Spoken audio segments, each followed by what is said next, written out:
Hello students, welcome to online video lecturing classes. So I am Professor C.H. Purushottam, Assistant Professor, Department of Mechanical Engineering. This time we will be teaching you the subject called as Control Engineering. The subject code is 17ME73.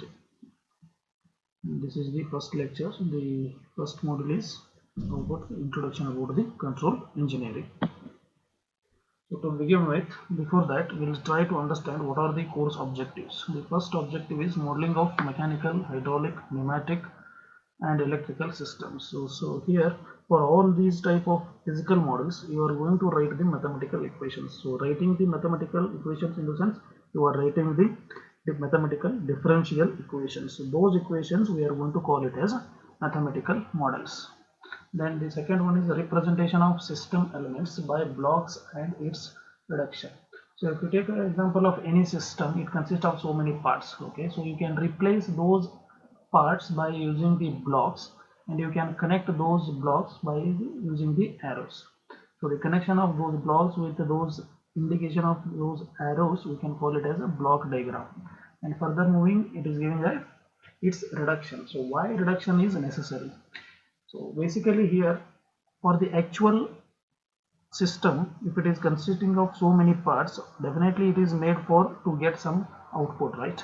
So to have that the ratio of output to input, it is required to reduce the given block diagram into a single block diagram.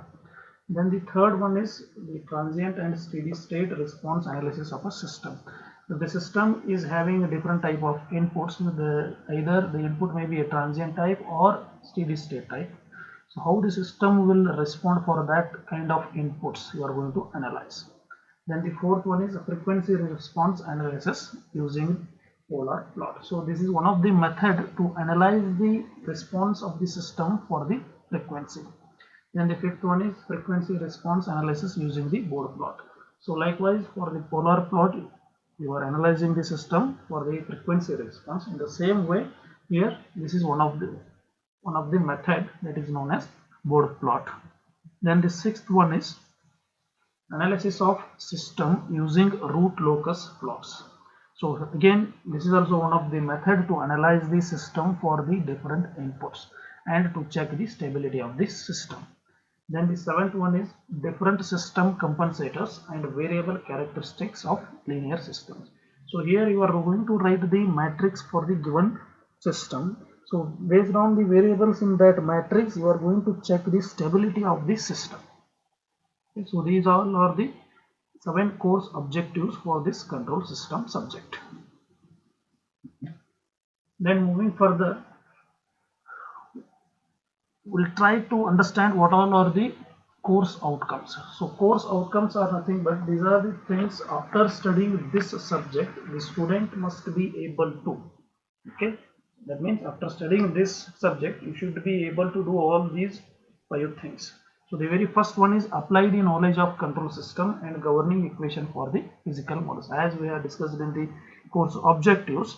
So here you should have the knowledge of the control system, then you should be able to write the governing equation, that is the differential equations for the physical models. Then the second objective is apply the knowledge of block diagram algebra and Monson's gain formula for the signal flow graph. So as we have discussed earlier, so again after drawing that block diagram you need to reduce the block diagram into single block diagram, that is input, the block, and then the output.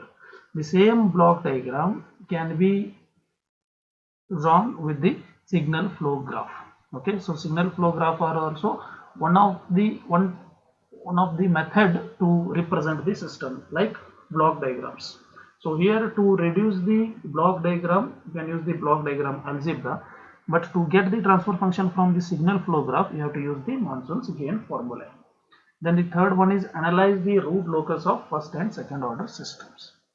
So then the fourth one is analyze the polar plot, Bode's plot, Nyquist plot to obtain the stability, as we discussed earlier.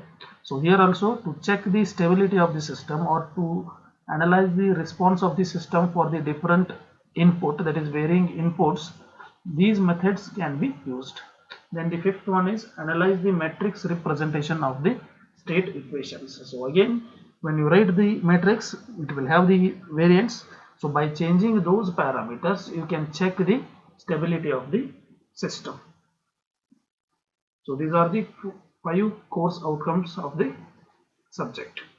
Then moving further, so we'll start with the first module, that is introduction about the control systems.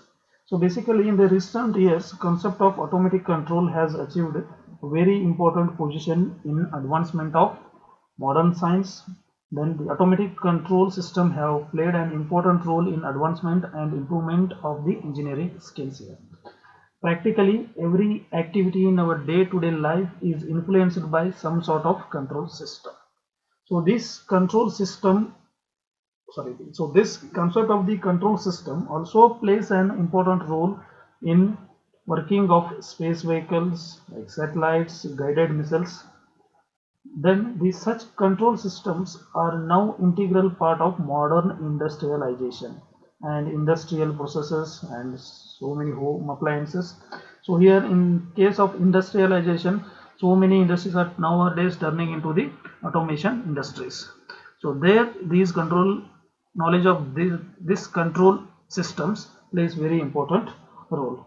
So the control systems are found in number of practical applications like computerized control systems, transportation systems, power systems, temperature limiting systems, and also in the robotics. So therefore for an engineer, that is for you guys, it is absolutely necessary to get familiar with the analysis and designing methods of such control systems. Until and unless if you don't have the basic knowledge of how the control system works and how to design or how to analyze the given control system, you are not going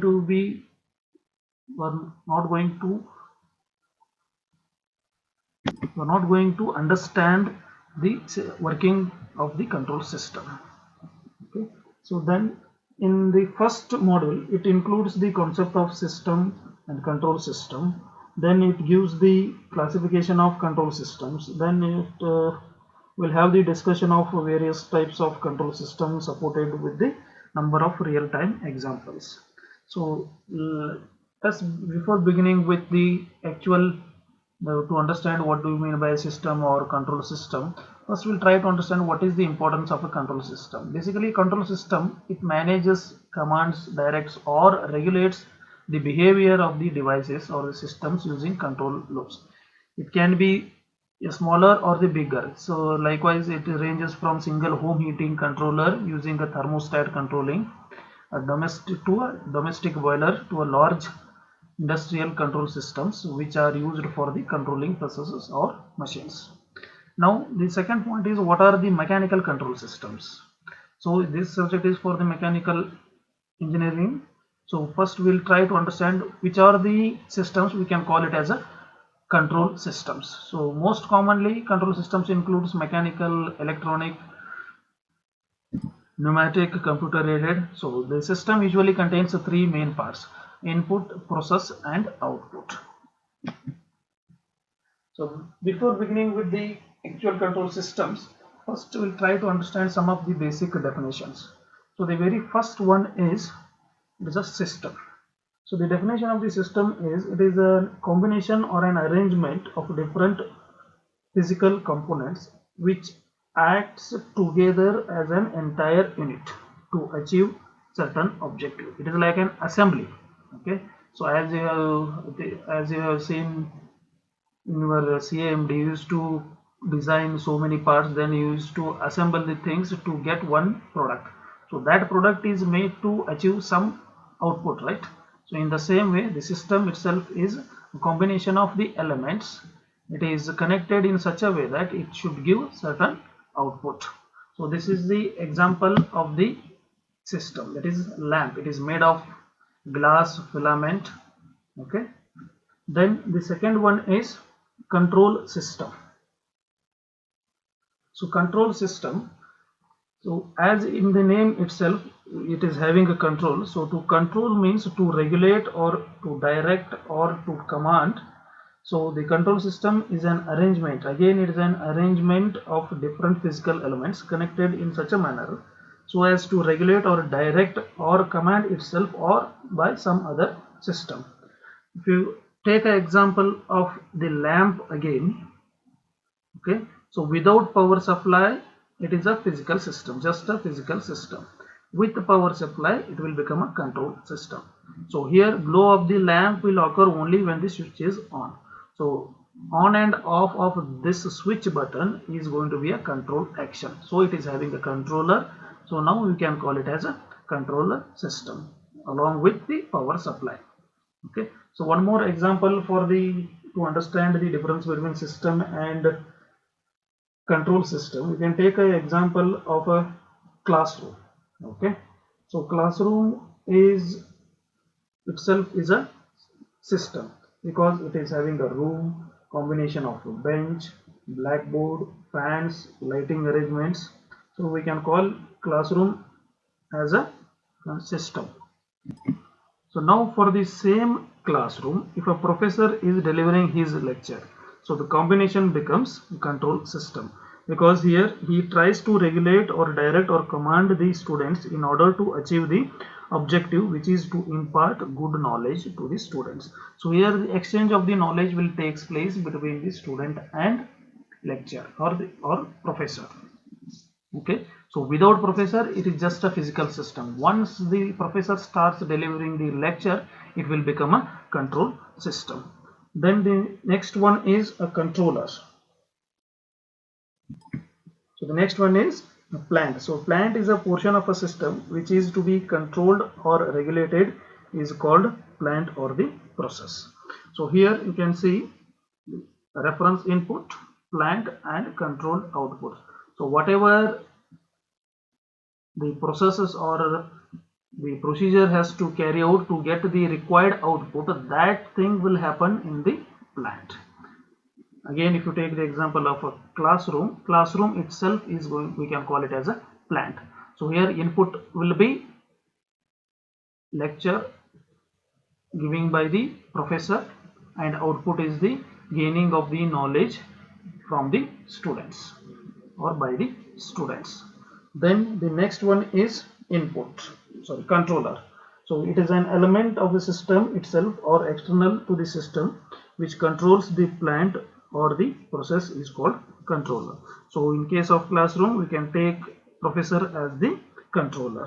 So for each system there must be an excitation and simple accepts it as an input. So and for analyzing the behavior of system, for such input it is necessary to define the output of a system. Then coming to the next one, that is the fifth one is input. So it is defined as it is an applied signal or an excitation signal applied to a control system from an external energy source in order to produce a specific output. So here based on the output or based on the required output we can give the input. Then output is based on the input, you are going to get some kind of output, that one we are going to call it as output. Then this last one is disturbance. So here disturbance is a signal which tends to adversely affect the value of the output of a system.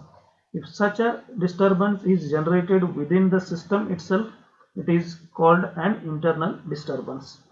The disturbance generated outside the system acting as an extra input to the system in addition to its normal input affecting the output adversely, then we can call it as external disturbance. For example, if you take again you can consider the example of classroom.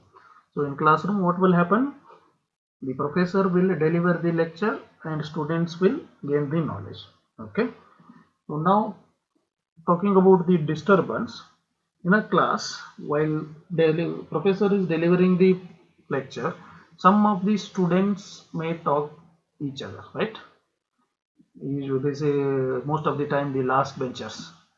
Okay, so that time some noise will come, right? So class will get disturbed. So that disturbance will affect the output. So here output is what? Sharing of the knowledge, right? So in that case the disturbance is generated inside the system, so we can call it as internal disturbance. Now for the same example, that is for the same classroom, while professor is delivering the lecture, some of your friends may roaming in the corridor by making some noise. That time also your attention may go there, or your professor attention may go outside. So that time also class will get disturbed. So now the class is getting disturbed from the external noise. Okay, we can call it as external disturbance. So now coming to the classification of the control systems. So the very first one is the natural control systems, man-made control system, combinational control system, time varying and time invariant system, deterministic and distributed parameter control system, single input, single output and multiple input, multiple output systems, open loop and closed loop systems. The very first one is natural control system. The biological systems, that is systems inside human being or of natural type. They take the example, the perspiration system inside the human being is a good example of natural control system. So here this system usually activates the segregation of glands secreting sweet and regulates the temperature of the human body. Based on the content of the sweet, it is going to regulate the temperature of the human body. It is occurring naturally inside the human body, so we can call it as a natural control system. Then the second one is man-made control system. So the various systems we are using in our day-to-day life are designed and manufactured by human beings. All the products or all the control system, all the systems which are manufactured by human beings, such like vehicles, switches, various controllers, we can call it as a man-made control systems. For example, if you take an automobile system with gears, accelerators, braking system, we can call it as a man-made control system. Then the third one is combinational control system. So here in the combinational control system, it is the one which is having combination of natural and man-made together. If you take an example of a driver driving a vehicle, it is the best example for the combinational control system. So here driver is a natural control system and vehicle is man-made control system. So in such system, for successful operation of the system, it is necessary that natural systems of driver along with the systems in vehicle which are man-made must be active. That means that driver should know proper driving and all the parts in the vehicle should be active. For example, if you want to reach some destiny with a safe driving, driver must be active and all the parts in your vehicle should be active. Okay, so then only we can call it as a successful combinational control system. But for the engineering analysis, control systems again they are classified into different methods like deterministic and stochastic, time varying, in time invariant, lumped parameter and distributed parameter. So we'll go one by one. So the next one is time varying and time invariant systems. So in that one, the very first one is time varying control systems. So these are the systems, those in which the parameters of systems are varying with time. It is not dependent on whether input or output are the functions of the time or not. So here the parameters of the systems are varying with the time. Input and output are not the function of the time. Okay. So for example, if you take a space vehicle whose mass decreases with time as it leaves the earth. So the mass is a parameter of a space vehicle system. Similarly, in case of a rocket, the aerodynamic damping can change with the time as the air density changes with the altitude. So again, the input and output are not the function of the time, okay, but the parameters of the systems are varying with the time. So as against, if the even though the inputs and outputs are the function of the time, but parameters of the systems are independent of time, which are not varying with the time and are which are constant also, then we can call that system as time invariant system. So if you take the example, different electrical networks consisting of the elements as resistance, inductance or capacitance are time invariant systems. So here as the values of the elements of such systems are constant and not the function of the time. So the complexity of the control system design increases considerably if the control system is of time varying type. Okay, so the next one is a deterministic and stochastic control system. So a controller system is said to be deterministic when its response to input as well as behavior to out external disturbance is predictable, then and it is repeatable. If such response is predictable, then we can call it as a deterministic control system. Likewise, if your system is if your system responds to the internal disturbance or external disturbance, any change in that disturbance, if you can predict that response, then we can call it as deterministic. Otherwise, we can call it as stochastic control system. So the next one is a lumped parameter and a distributed parameter. So in that first one, the control system that can be described by ordinary differential equation. If you are able to describe the given control system by using the ordinary differential equation, then we can call it as a lumped parameter control system. For example, electrical networks with the different parameters as resistance, inductance, we can represent these elements by using just ordinary differential equation. So we can call it as lumped parameter control system. If you can describe by the partial differential equation, then we can call it as a distributed parameter control system. For example, transmission lines having its parameters resistance, inductance totally distributed along it. So there we can describe the elements by using the partial differential equations. Then the next one is single input single output and multiple input multiple output, that is SISO and MIMO.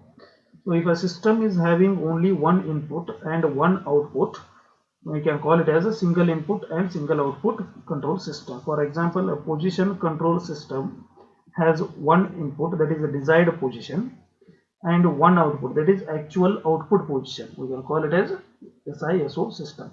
Some systems may have multiple inputs and multiple outputs. We can call that kind of systems as multiple input and multiple output systems, that is MIMO systems. Then the next one is open loop control system and closed loop control systems. So this is again another important classifications. So the features of these types of control systems we will discuss in detail further. So to begin with that, first we'll try to study what exactly the open loop control system. So the definition of the open loop control system is if a system in which output is dependent on input but input is totally independent of output or changes in output of the system is called an open loop control system. So here this output is totally dependent on input. So whatever the type of the input you are giving to the system, based on that it is going to give you some output, but this input is not dependent on output. For example, if you want to achieve or if you want to get some desired output, for that if you are giving some reference input, okay, so according to the given input and your system, it should give you the required output, but due to some external disturbances or internal disturbances or some environmental changes, it may not give you the required output. But whenever it is not giving you the required output, at that time you cannot vary the input because it is totally independent of output, but output is totally dependent on input. Okay, so here if you observe this block diagram, so here this R of t is the reference input. It is applied to the controller which generates the actuating signal, that is U, okay, and required to control the process which is to be controlled. So the process is giving out the necessary desired output as the C of t. Then Well, coming to the advantages of the open loop system, as you have seen in the block diagram, it is simple in construction. Okay, so when it is simple in construction, maintenance is also less. When it is simple in construction, so you can easily design and it is economical. Then the open loop systems are stable because you are not varying the inputs and your parts of the systems are constants. Means you are not altering the input values for the your part of the system. They are running with the some constant inputs, so you can say that your system can be stable. Then the fifth one is convenient to use when output is difficult to measure. Whenever you don't want to measure the output, or if it is very difficult to measure the output, in that type of cases easily you can use this open loop type systems, because here your input is not going to change because it is totally independent of output. For example, if you want to measure the output, that time again you need to compare with the input, trial and error will go on. But here, if in some of the cases, if it is difficult to measure the output, that time directly you can use open loop type systems. Then the disadvantages of open loop system. So here the open loop systems are inaccurate and unreliable because you are not comparing the output. Whatever the system is giving you as the output, all the time it may not be correct. So that's why it is inaccurate and unreliable. Then the second one is the changes in the output due to external disturbances are not corrected automatically. As discussed earlier, any changes in the external disturbances or any changes in the environment, okay, system will not consider those changes, okay, and it will not affect the input. It may not give you the correct output, but you are not comparing the output to the input, so that time obviously you will get the wrong output.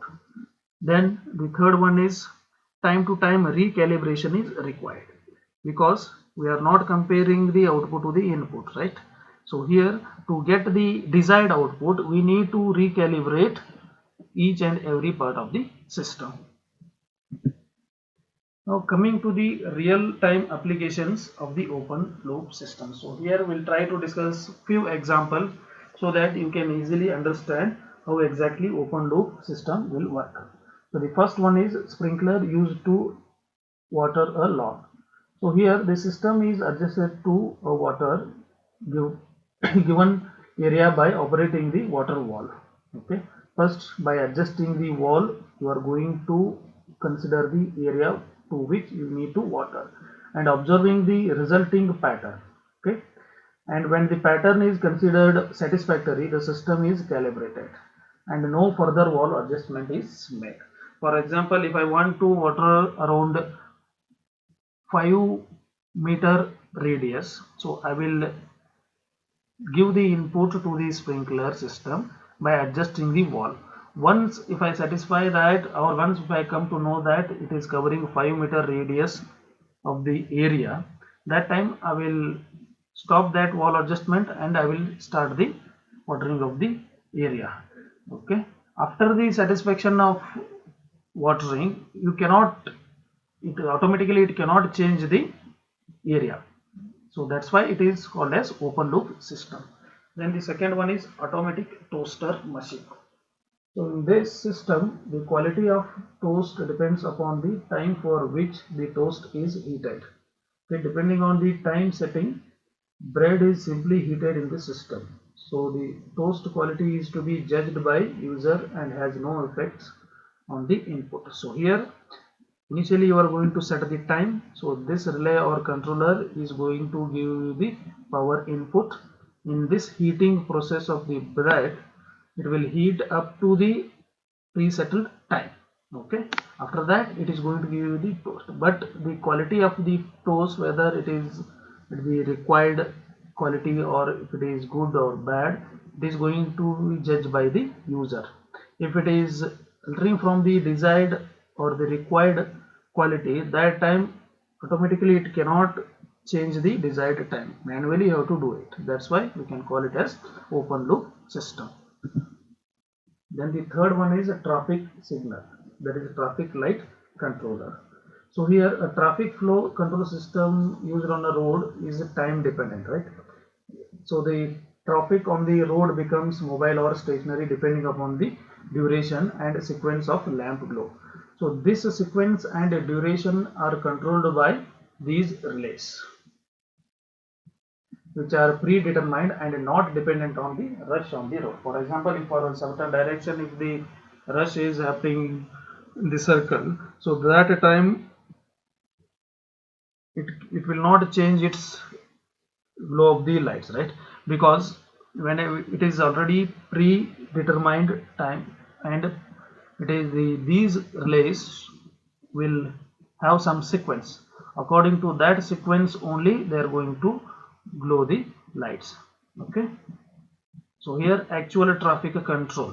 So in place of these signals, if you replace a traffic policeman, that time it will become a closed loop system, because based on the rush on the road, on in which direction if the rush is happening, for that direction he will try to clear the road, right?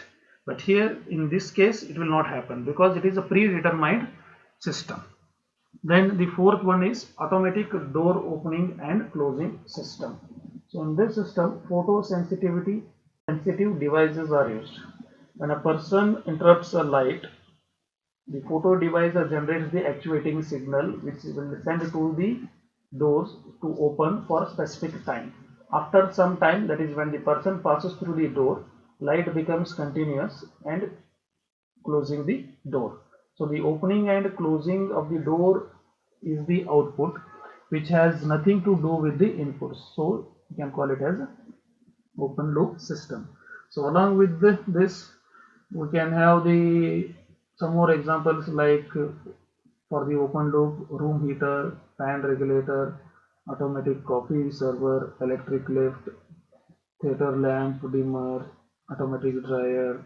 There are so many examples where you cannot alter your input by the output.